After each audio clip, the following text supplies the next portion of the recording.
So hello everyone, ICT virtual classes में आपका बहुत बहुत स्वागत है। तो हम पढ़ रहे थे अल्टरनेटिंग करंट यानी कि प्रत्यावर्ती धारा, और हमने अपनी लास्ट क्लास में एलआर सर्किट यानी कि ऐसा परिपथ पढ़ लिया था जिसमें इंडक्टर लगा हो और रेजिस्टेंस लगा हो, यानी कि प्रतिरोध और प्रेरण वाला हमने परिपथ पढ़ लिया था। आज की क्लास में हम बात करेंगे सर्किट कंटेनिंग, आज जो हमारी हेडिंग होने वाली है वो होने वाली है circuit containing capacitance and resistance, यानी कि ऐसा परिपथ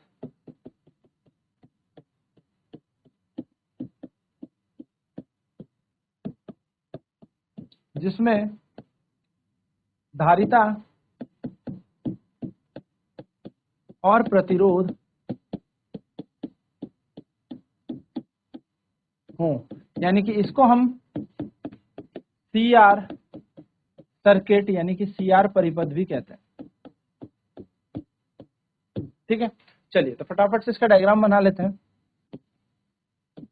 मान लिया ये एक अल्टरनेटिंग वोल्टेज का सोर्स है, V बराबर V0 साइन ओमेगा टी, जो कि जुड़ा है एक कैपेसिटर और एक रजिस्टर से।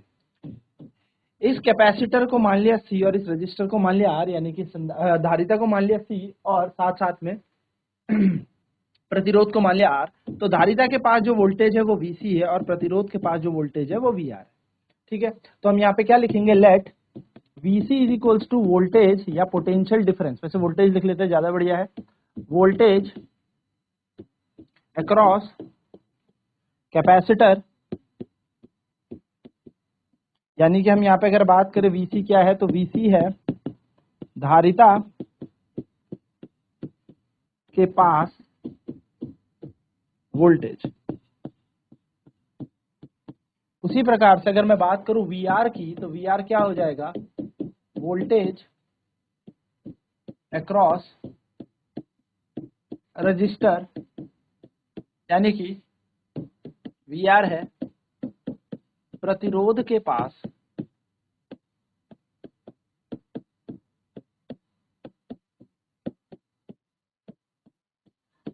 वोल्टेज। चलिए तो जल्दी से नोट करेंगे, फिर आगे चर्चा करते हैं फटाफट कि हमें क्या करना है।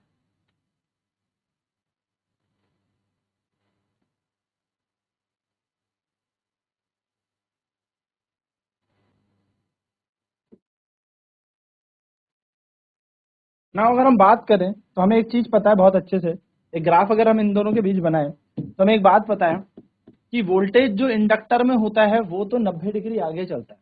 तो अगर ये हमारे पास करंट चल रहा है तो अगर ये V की बात करूं, वोल्टेज की बात करूं, और वोल्टेज अक्रॉस रजिस्टर की बात करूं, यानी कि प्रतिरोध के वोल्टेज की बात करूं, तो प्रतिरोध का वोल्टेज और करंट दोनों समान दिशा में चलते हैं। वहीं पर जो हमारा वोल्टेज होता है किसमें, कैपेसिटर में, वो करंट से 90 पीछे चलता है। यानी कि यहाँ पर हम कह सकते हैं कि रजिस्टर का वोल्टेज कैपेसिटर के वोल्टेज से 90 डिग्री आगे चलता है, या हम ये कह सकते हैं कि प्रतिरोध का जो वोल्टेज है वो धारिता के वोल्टेज से 90 आगे चल रहा है, क्योंकि करंट आगे चलता है 90 से। तो ये दोनों सेम फेज में है, इन दोनों के बीच जो एंगल है वो 90 डिग्री होता है, ये आपको पता है। नाउ बात करूं अगर नेट रिजल्टेंट वोल्टेज की, तो माना मैंने V नेट रिजल्टेंट वोल्टेज है, तो V यहाँ पर नेट रिजल्टेंट वोल्टेज है और ये बना रहा है फाई एंगल किसके साथ, बेस के साथ, यानी कि करंट के साथ या VR के साथ। तो हम यहाँ पे कह सकते हैं V बराबर है हमारे पास नेट वोल्टेज, यानी कि जिसको हम कहते हैं कुल वोल्टेज। तो अगर हमें कुल वोल्टेज निकालना है तो हम पाइथागोरस प्रमेय लगाएंगे और हम यहाँ पे लिखेंगे नाउ वी हैव, देखिए गौर से मेरी बात समझना, जो VC था वो वोल्टेज था इंडक्टर कैपेसिटर के पास, यानी कि धारिता के पास।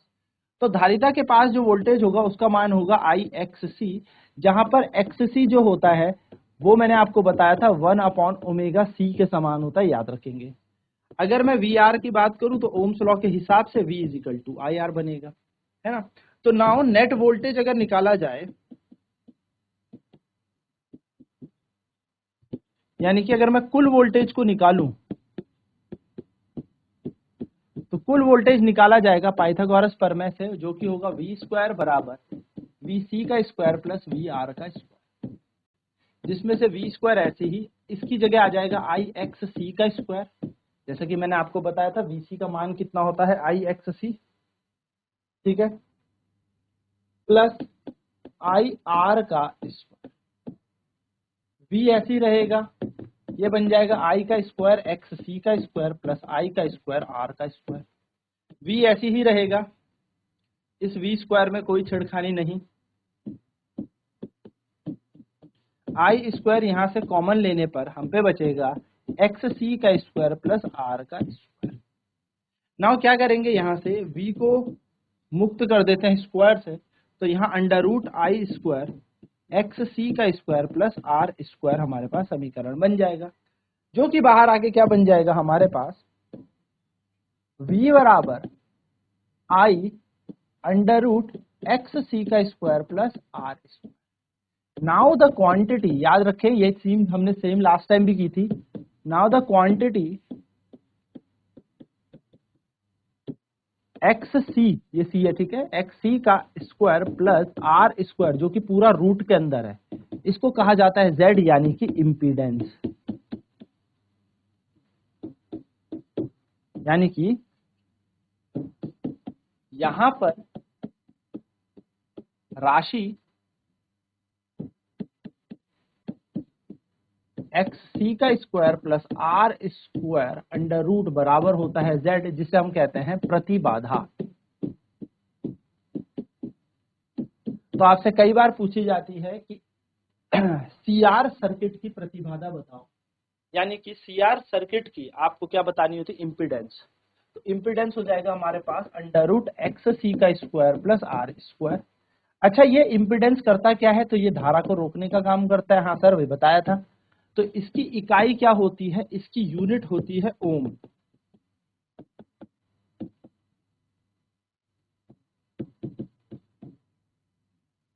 ओम इसकी इकाई है।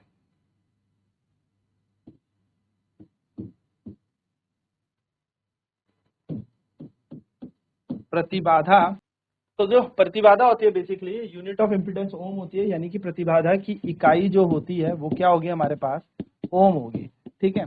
तो कई बार ये क्वेश्चन पेपर में आपसे पूछा भी जाता है कि प्रतिबाधा की इकाई बता दीजिए या यूनिट ऑफ इम्पीडेंस बता दीजिए, तो यूनिट ऑफ इम्पीडेंस ओम होती है, जेड यहाँ पर इम्पीडेंस होता है। अच्छा ध्यान से मेरी बात समझेंगे, हमने क्या निकाला, तो हमने निकाला जेड बराबर अंडर रूट एक्स सी का स्क्वायर प्लस आर का स्क्वायर। नाउ ध्यान दें, हमें पता है वी नो दैट,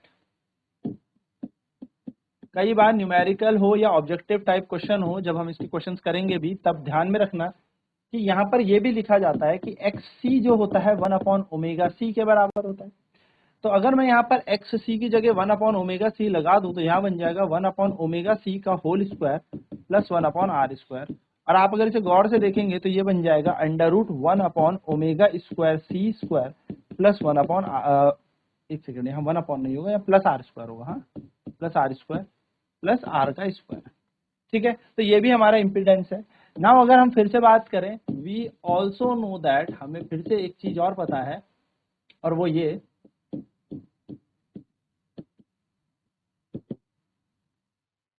कि जो ओमेगा होता है वो 2πf बराबर होता है ना, वो 2πf बराबर होता है। तो x अगर हम यहाँ पर z निकालेंगे तो वो निकल जाएगा अंडर रूट 1/ ओमेगा का स्क्वायर था तो ये बन जाएगा 2πf का square C square plus R का square.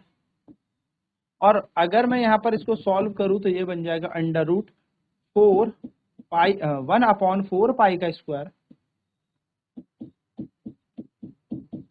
F square C square plus R square. तो ये इम्पिडेंस होता है हमारा सी आर सर्किट, ठीक है। नाउ बात करते हैं फेज डिफरेंस की, कि फेज डिफरेंस कैसे कैलकुलेट किया जाता है। So if phi is the phase difference, यानी कि अगर फाई जो है वो कलांतर है, फेज डिफरेंस है, यानी कि यदि फाई जो है वो कलांतर है,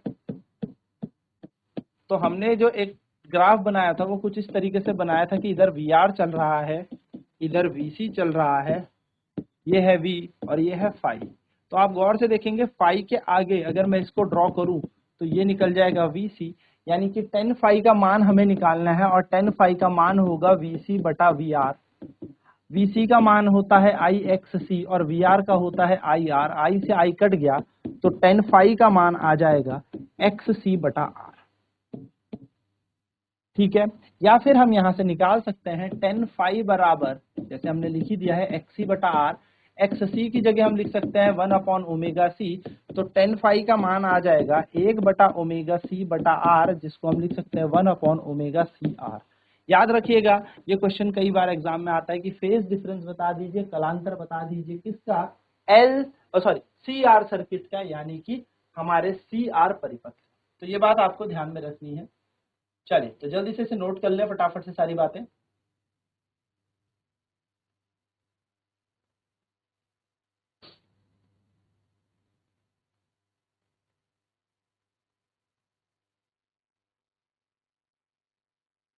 यहाँ पे जैसे ही आप ओमेगा का मान लगाएंगे तो ओमेगा का मान कितना होता है 2 पाई एफ, तो 2 पाई एफ ओमेगा की जगह लगाते ही आपका आंसर आ जाएगा 1 अपॉन 2 पाई एफ का whole square, C square plus R square, 2 का स्क्वायर 4, पाई का स्क्वायर पाई स्क्वायर, एफ का स्क्वायर एफ स्क्वायर, सी का स्क्वायर सी स्क्वायर, प्लस की जगह प्लस और आर का यहाँ पर स्क्वायर बन जाएगा। ठीक है, ये बात ध्यान में रखिएगा। यहाँ से क्या मिला हमें, ये हमें पूरा का पूरा इम्पीडेंस मिल गया ना। अगर फेज डिफरेंस की बात करें, कई बार पूछ लेता है कलांतर बताइए, तो कलांतर क्या होता है, इन दोनों के बीच फेज कैसे निकाला जाए, इन दोनों वोल्टेज के बीच क्या फर्क है। तो दोनों वोल्टेज के बीच का जो फेज निकलेगा वो निकलेगा VC बटा VR, क्योंकि जो 10 होता है वो परपेंडिकुलर अपॉन बेस होता है, यानी कि जो 10 का सूत्र होता है वो क्या होता है, लंब बटे आधार। तो हमने लगा दिया लंब VC है, IXC, IR आ जाएगा VR की जगह, I से I कट जाएगा और 10 फाई का मान आ जाएगा XC बटा R, और XC की जगह अगर हम ओमेगा C लगा दें 1 अपॉन ओमेगा C, तो हमारा काम ये बन जाएगा। तो आपको ना एक छोटी सी बात याद रखनी है, XL ओमेगा L के बराबर होता है और XC होता है 1 अपॉन ओमेगा C के बराबर। ये बात ध्यान में रखना, जब जब जो जो परिपथ आएगा उस हिसाब से आपको क्या करना पड़ेगा, प्रतिघात लगाने होंगे। इनको हम प्रतिघात भी बोलते थे, आपको याद। ठीक है, नोट करेंगे।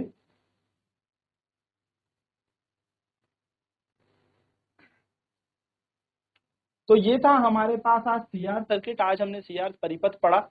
नेक्स्ट क्लास में अब हम बात करेंगे LR हमने पढ़ लिया, CR पढ़ लिया, अब LC सर्किट की और LCR सर्किट जो हमारा लास्ट सर्किट होगा।